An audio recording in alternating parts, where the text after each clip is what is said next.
extraordinaire.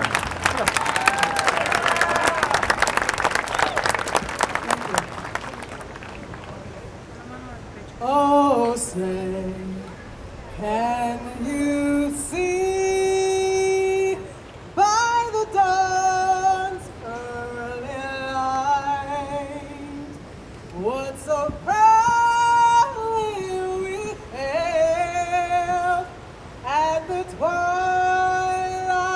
last gleam, whose broad stripes and the bright stars through the perilous fight, o'er the ramparts we watched were so gallantly streamed, and the rockets' bright glare, their bows bursting in air, gave proof through the night that our flag was still there.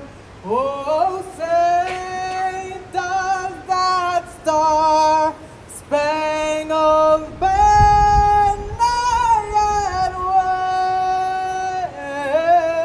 wave o'er the land of the free and the home of the brave?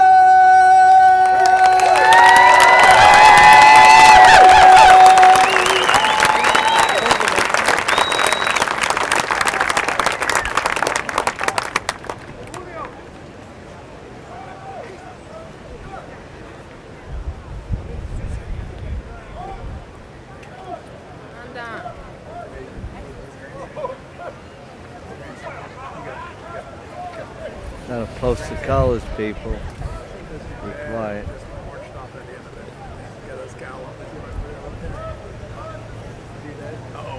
Oh, he just gave.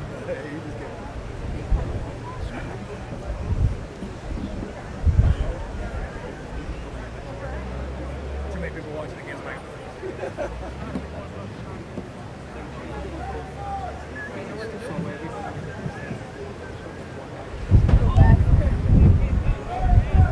Just checking to see if I was standing. I was standing, right? I left a minute. Just wondering why your dad marked up.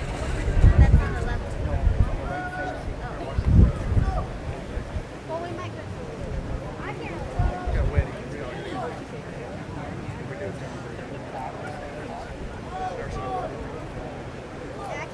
Doesn't start at 7, starts at 5. It doesn't start at 6. Color guard, post the colors. 5, we need to leave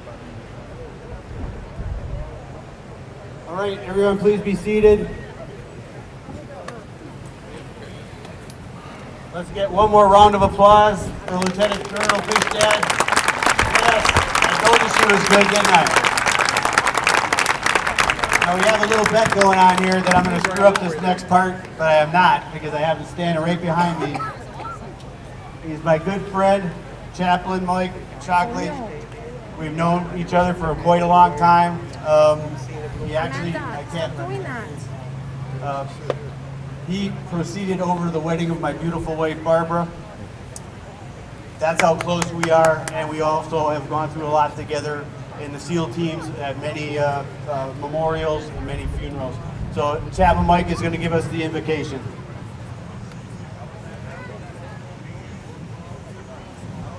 On January the 9th, 1975, as the war in Vietnam drew to a close, SEAL Team 1 assembled for a Presidential Unit Citation award ceremony in Coronado, California. The prayer that day was offered by Chaplain E.J. McMahon. And so as we remember Vietnam, I hope you will allow me to invite you to a moment not to pray, but to listen to the spiritual echoes of 45 years ago and count the cost of the freedom we enjoy today. Chaplain McMahon offered these words. Dear Father in heaven, if I may respectfully say so, sometimes you are a strange God. Though you love all mankind, it seems you have special predilections too. You seem to love those men who can stand alone, who face impossible odds, who challenge every bully and every tyrant, those men who know the heat and the loneliness of a Calvary. Possibly you cherish men of this stamp because you recognize the marks of your only Son in them. Since this unique group of men known as the SEALs know Calvary and know suffering, teach them now the mystery of the resurrection, that they are indestructible, and that they will live forever because of their deep faith in you. And when they do come to heaven, may I respectfully warn you, dear Father, that they also know how to celebrate. So please be ready for them when they insert under your pearly gates. Bless them, their devoted families, and their country on this glorious occasion. We ask through the merits of your Son, Jesus Christ the Lord.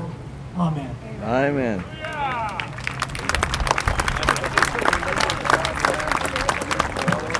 Whoever was betting on me to forget calling him just lost some money. First of all, I want to say welcome to the National Navy U.S. SEAL Museum. This is our muster 35, believe it or not, and we just had finished the 16th annual 5K run this morning. So I want to thank all you runners that hung around. It's a great morning, actually. A lot of no rain. It was wonderful. As you can see, myself and Grant and Ken are all wearing Vietnam era tiger stripes in honor of our Vietnam vets, because our theme today and all day and for the rest of the year is remembering Vietnam and honoring our Vietnam veterans. So let's have a hand of applause for them.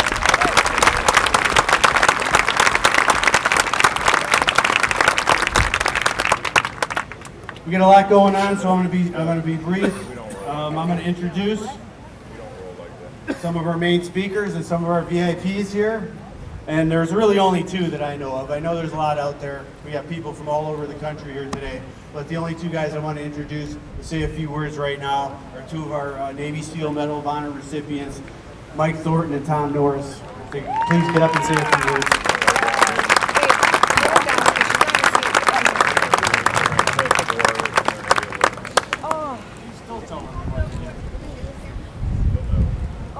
I want to thank everyone for coming today and for remembering the past, the beginnings of the Naval Special Warfare SEAL teams with the Vietnam era.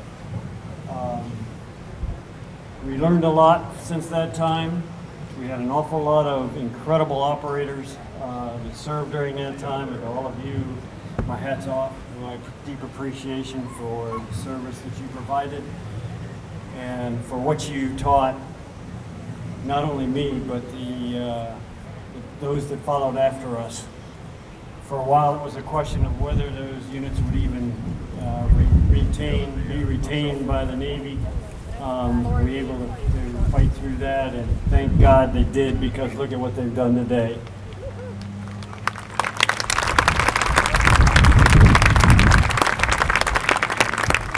You know, Mike and I get recognized because of an award that we were given, which was more of a time and a place. Any one of the people that served in our units would have done the same thing had they been in the same position.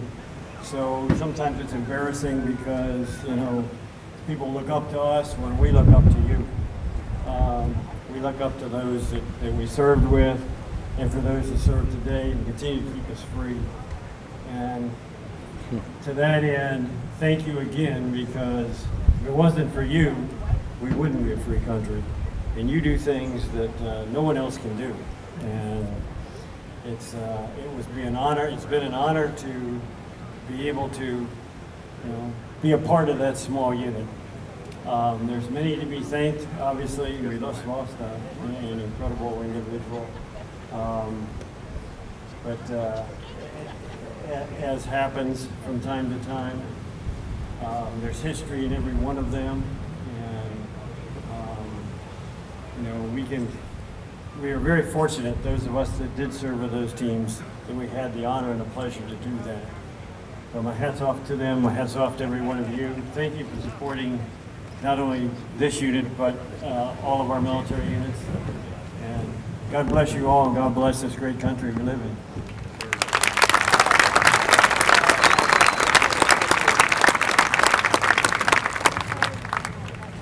Well, as everybody can still see, Tommy's still lost, but we'll try to get it back next time. As Tony said, it's a great honor for both of us to be here.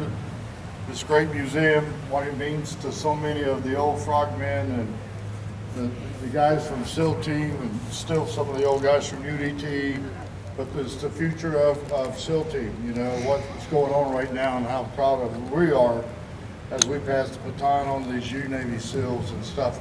The jobs they're doing for all of us to keep this great nation safe and free. As Tommy says, neither one of us feels that we deserve this medal. Never will feel that we deserve this medal, but we feel the 2,850,000 have given the utmost. That's who we wear that medal for. Because Tommy and I, even though we were wounded, we were able to come back to our moms and dads and love and hug our grandkids and love and hug each other as Tommy and I, as our 52 years of friendship continues. God is, now please hold on. God is putting us in a great, great place, and I want to thank my lovely wife.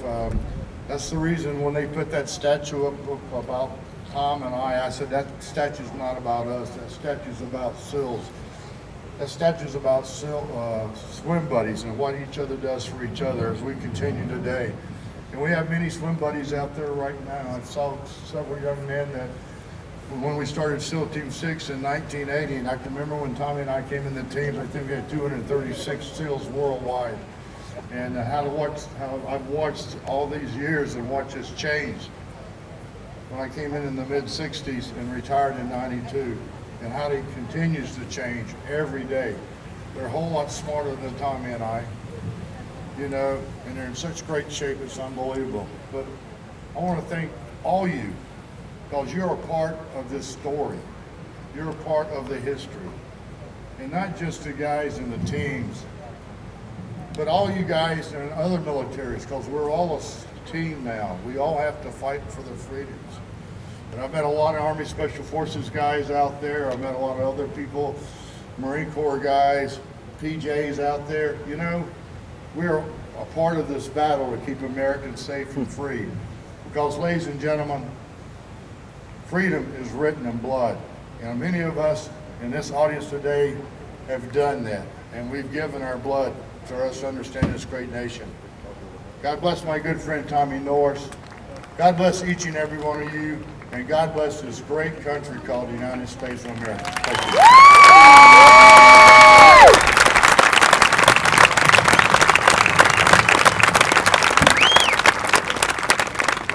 All right, thank you, Mike, Tommy. I do want to do a quick remembrance, a little moment of silence for two of our Vietnam Veteran Board members that just passed, Captain Norm Olson and Lieutenant Dante Stevenson. So if you bow your head for a minute.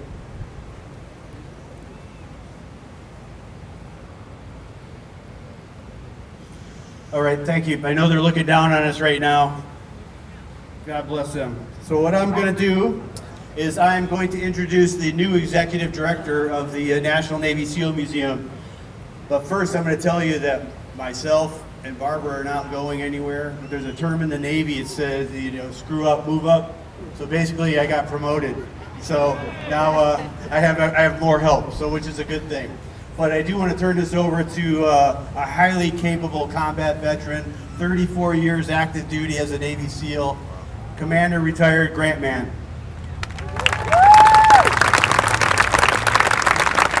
Good morning, everybody. So I want to say welcome. Thank you all for coming out today. You didn't know what the weather was going to do. You didn't know, COVID, everything that's going on. So thank you for coming out today. I did 34 years, and it went by very, very quick. But I only did that because I had a special woman with me, my wife, Wendy.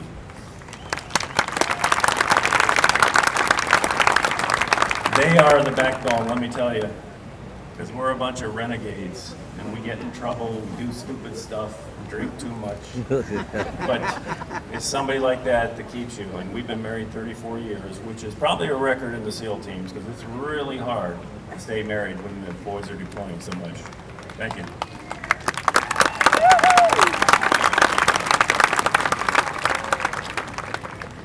I'd also like to thank all our veterans out there. A lot of talk about veterans, but like Mike said, everything's written in blood, and we've learned a lot over the years. When I first came in the SEAL teams, I was taught by Vietnam veterans, and they taught us our tactics, our techniques and procedures, and I never forgot them. Some of those were replaced with more equipment, more electronics, better weapons, that kind of stuff, but the tactics really haven't changed that much. So I want to thank all the veterans that are out there, Army, Navy, Air Force, Marines, Coast Guard. Thank you very much for your service and everything you've done for this country. We're very privileged today to have a superb guest speaker. His name is Jonathan Gilliam, and he is a career public servant with over 20 years of service as a Navy SEAL, FBI Special Agent, Federal Air Marshal, private security contractor, police officer, public speaker, radio host, expert media commentator, and author. How do you top that? We are privileged to have him with us today as our guest speaker, and we have a quick audio soundbite from Jonathan to introduce him. Jonathan Gilliam.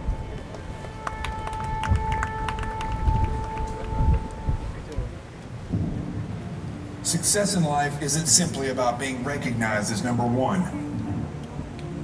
Being the best is a place reserved for individuals that learn to handle failure and embrace the struggle it takes to get to the top. As dreamers sit around talking about who they'd like to be, and quitters blame the world for their shortcomings, winners embrace the struggle and strive to reach the potential of who they can become.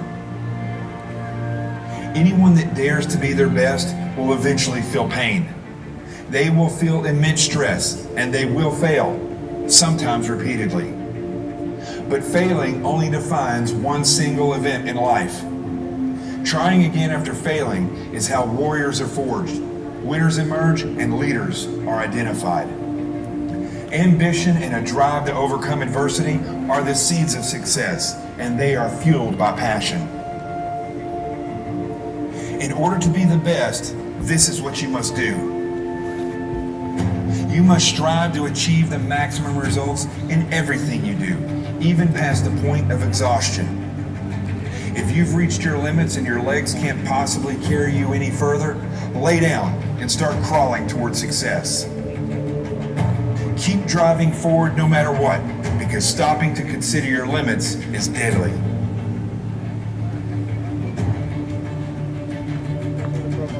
Like a person caught in the waves of the ocean, each second you remain frozen carries you further out to sea and further away from your potential.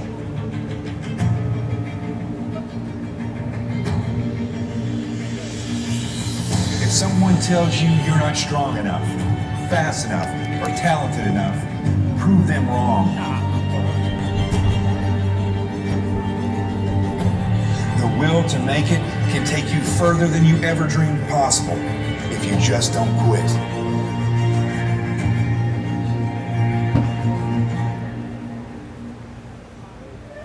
Never allow the limits of your success to be defined by your color, gender, sexuality, or economic status.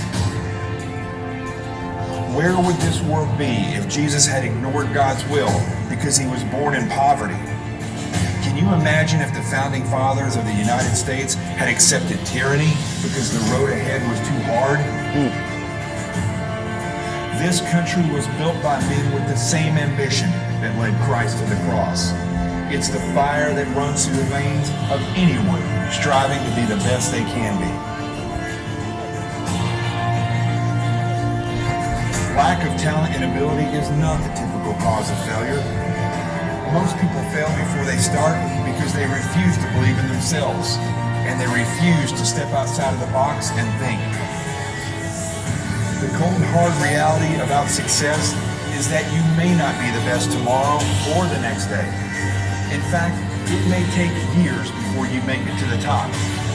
But if you don't quit, if you seek out pain and you embrace it, if you refuse to let the naysayers set your limits and you dare to dream big, you will make it.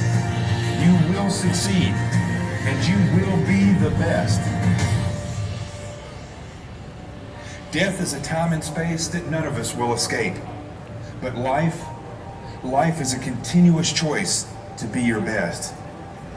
Ultimately, the only thing that limits your success is you. So be ambitious, drive forward with passion, and never give up the fight.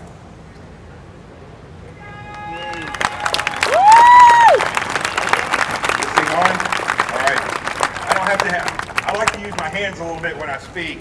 First of all, men that are up here, I'm honored. I haven't seen these two guys since I was in the FBI and with Dr. Wally Grand, and got to get them together. I'm going to tell that story in a minute, but it's just I can't tell you how intimidating it is to be on this stage. Yes, I was in the SEAL team, the FBI, but this is intimidating right here, let me tell you. But I'm intimidated because of what they've done and the men that they are.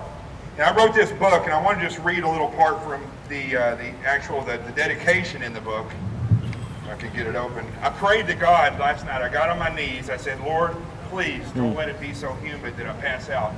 And he answered like God always does for a frogman. He answered, but he gave us tremendous wind. So he always gives you, it's one or the other usually. So, but what I said was in the dedication of the book, to all those who mentored me, John Crouch, that's my drill instructor from Officer Candidate School, who's out here. Where are you at, John? He's out. All he's got to do is yell. Yeah, there he is. Okay, so John Crouch, Wally Grand, Jim Grindstaff, Ron Bellin, Sean Hannity, Linda McLaughlin, Rick Unger, David Webb, just to name a few. So you may recognize some of those names.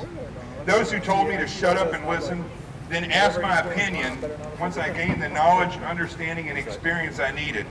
Thank you for your patience and your guidance. You know, that's what I wanted to talk to everybody about today, is that we often, in this day and age, because of social media, and because we can be seen, we think that we should be seen. We think because we can be heard, that we should be heard. But unfortunately, like what's happening in the world today right now, I know there's a bunch of rallies around the country today. Stop the Steal is what it's called. It's not going to do anything. These people are going to show up and they're going to feel good about themselves, and then they're going to go back home and they're going to sit on their couch and they're going to tweet about it. And it doesn't do anything. Like I said, with the men that are up here, these are men of action. 34 years of service to this country. And I don't think that many of the people realize that you're on the front line today. It's very interesting that we're talking about Vietnam. You, the Americans, whether you've been in the military or not, you were on the front line against the same ideology that Tommy Norris and Mike Thornton and the rest of the Vietnam vets here were battling against then. Yep. This is communism. We are emblazoned with communism right now. And I'm sure that when you all were fighting communists, you would have never thought that that ideology would be sitting and holding positions in Congress, in the Senate, judges, governors, definitely governors. Just go see Cuomo up in New York. And, yeah. And local politicians, sheriffs. These are people that sometimes I don't even know. I mentioned Rick Unger in this book. I love the guy to death, but I had to cut him off yesterday. I said, brother, You're a communist and you don't even know it. It's Rick and I, he's liberal, I'm conservative. We used to get into these battles all the time. But you know what? This isn't a political speech. This is a speech about you. It's not a speech, it's a lesson plan. It's a lesson plan about you, about who you are and who we are as a team. Look, there's one thing I know, and these gentlemen know. It's that when you work as a team, you do things better. But when you individually show up and are the best that you can be, and then you function as a team, your team is unstoppable. And I can guarantee you, I can take any SEAL here, and they could take out whatever part of this group that they wanted. But if you all stood together, the chances are they wouldn't get to their target. If you made yourself aware, you got up and realized what was happening, and you focused on yourself being the best you can be, and as a team being the best that you can be, you wouldn't have to worry about anyone getting hurt. You wouldn't have to worry about the creep of communism. You wouldn't have to worry about whether or not things you're told about COVID are true or not. I had COVID, by the way, in April. I know someone who died from it. It's a real virus, but the way it's being handled is an exact example of what happens when you turn your freedom over to people who should never be in the positions that they're in.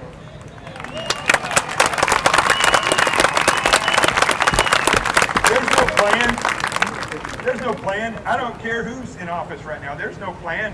The individual that I know died. He was 76 years old. He was put into an elderly clinic because he had to have rehab on his neck, and then they secretly infiltrated over 30 people with COVID, killing over 40 in that home.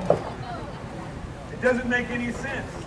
You know, you can ask any team guy, you can get 3 team guys together, and you can say, how do we protect the elderly? Well, we put them in the, we make sure that they're isolated in the homes. We make sure that they have a clean room so they can still visit with their families. We make sure that the people that work there cycle in and out and that they stay clean. And we focus on them. You didn't hear that. Why? Because this nation has gone down a path of what is historically a tragedy with free nations.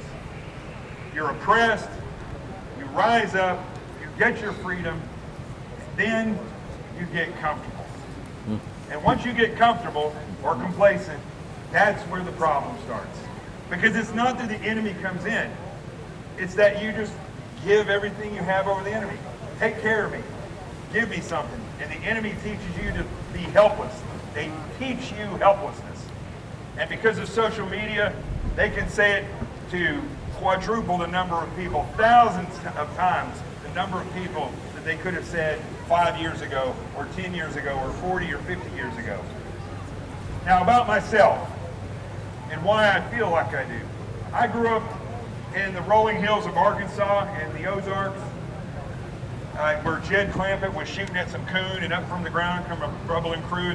I literally grew up right there with nothing, was extremely poor. I had 3 sisters. I got beat up by girls the majority of my young life.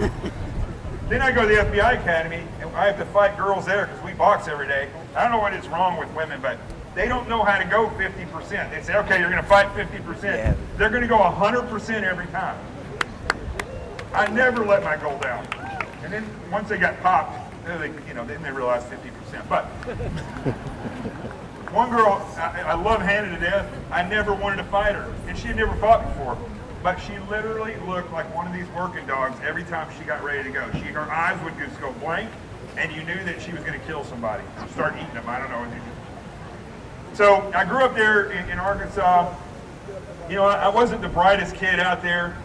I grew up with a father who, he had an IQ of over 160, but he had some mental issues. He was spoiled and by one parent and told he could never be anything by the other. So by the age of 9, he was gone. He still stayed in our life somewhat, went on and had 2 more daughters down here in Florida actually, and then died at the age of 41. So here I was at 9 years old with no father and a single mom who was working 3 jobs to keep us fed, always kept us fed, always kept us motivated. We always had fun. And this is the part of being a frogman that my mom actually taught me. No matter how bad it got, you can always laugh. You can always have fun. And as a frogman, you know, we sit in the cold water. It gets pretty bad sometimes, and that's when we're the funniest. I'm telling you, some frogmen, most of them are good looking, right? But a lot of them are extremely funny. I mean, some of these guys are like, they could be stand-up comics. It's unbelievable. So I learned that